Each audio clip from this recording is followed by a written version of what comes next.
আমাদের ভাষায় এমন কিছু মজার শব্দ আছে তাই না? খুব ছোট কিন্তু হুট করে অনেক বড় বড় আবেগ প্রকাশ করে ফেলে।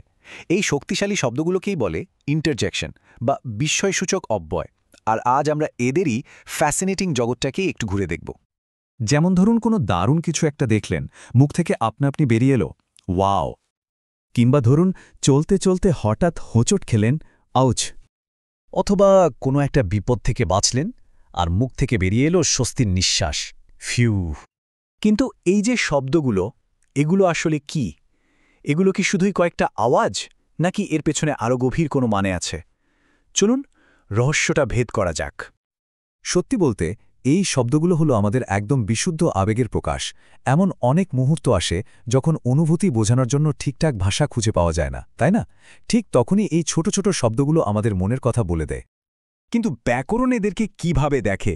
আচ্ছা, মজার ব্যাপার হলো এরা যেন ভাষার জগতের এক একটা বিদ্রোহী সদস্য, নিয়মকানুনের ধার ধারে না। ব্যাকরণের সংজ্ঞা যদি দেখি, সেখানে বলা হচ্ছে ইন্টারজেকশন হলো এমন একটা শব্দ যা বাক্যের মূল যে গঠন সেখানে কোনোভাবেই অংশ নেয় না। মানে এরা একদম স্বাধীন, একা। এমনকি অনেক ব্যাকরণবিদ তো এদেরকে ঠিকঠাক পার্ট অফ স্পিচ বা পদের অংশ হিসেবেই ধরতে চান না। ভাবা যায় এরা যেন ভাষার সব নিয়মের ওপরে। এর মানে কি দাঁড়ালো? মানে হলো ব্যাকরণের দিক থেকে এরা বাক্য থেকে পুরোপুরি আলাদা। ব্যাপারটা অনেকটা এরকম, ধরুন ফুটবল খেলা চলছে, আর এই শব্দগুলো হলো সাইডলাইনে বসা দর্শক যে চিৎকার করে নিজের আবেগ প্রকাশ করছে। সে কিন্তু খেলার অংশ নয়, কিন্তু তার আবেগটা ১০০% সত্যি। আর এই শব্দগুলো যে কত রকমের অনুভূতি প্রকাশ করতে পারে তা জানলে অবাক হতে হয়। মনে হয় প্রত্যেকটা অনুভূতির জন্যেই যেন একটা করে বিশেষ শব্দ তৈরি হয়ে আছে। এই বৈচিত্র্যটা একবার দেখুন। আনন্দের জন্য আছে হুররে, আবার গভীর দুঃখ বা কষ্ট বোঝাতে আমরা বলি হায় বা আহ। কারো প্রশংসা করতে গেলে বলি ব্রাভো, আবার ধরুন কারো মনোযোগ আকর্ষণ করতে চাইলে বলি এই যে, বা শোনো। এমনকি তিরস্কারের জন্য ছি বা ঘৃণা প্রকাশের জন্য ধ্যাতের মতো শব্দ রয়েছে। কিন্তু সব আবেগ কি শুধু একটা শব্দেই প্রকাশ করা সম্ভব? না তো। কখনো কখনো আমরা একাধিক শব্দ ব্যবহার করি যেগুলো ঠিক একটা ইন্টারজেকশনের মতোই কাজ করে। তাহলে গুড হেভেন্স মানে হে ভগবান, বা ওয়েল ডান মানে সাবাস, এই ধরনের শব্দগুচ্ছের কি হবে? এগুলো কি ইন্টারজেকশন? এখানেই ব্যাপারটা একটুখানি জটিল হয়ে ওঠে।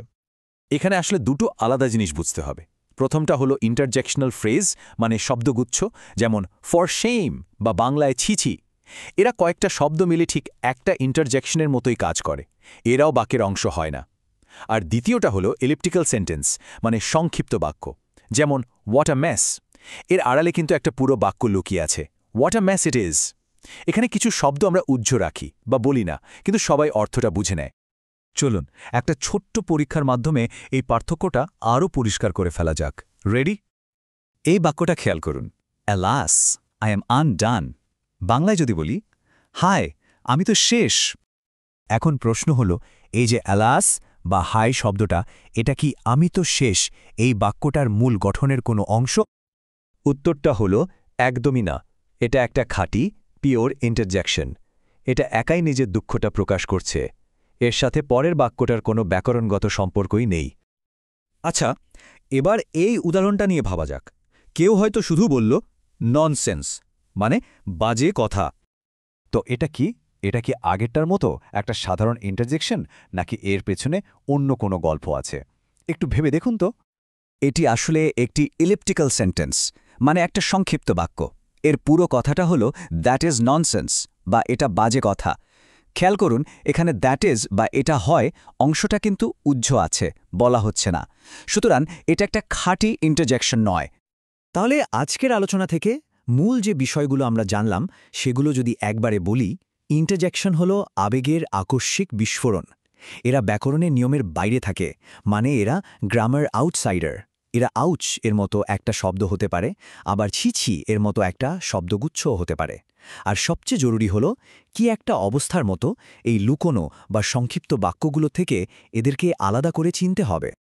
সুতরাং পরের বার যখন নিজের অজান্তেই মুখ থেকে এইরকম কোনো শব্দ বেরিয়ে আসবে, তখন একবার ভেবে দেখবেন সেটা কি শুধু ব্যাকরণের নিয়ম ভাঙা একটা শব্দ, নাকি আমাদের কথার সবচেয়ে সৎ এবং সবচেয়ে অকৃত্রিম অংশ।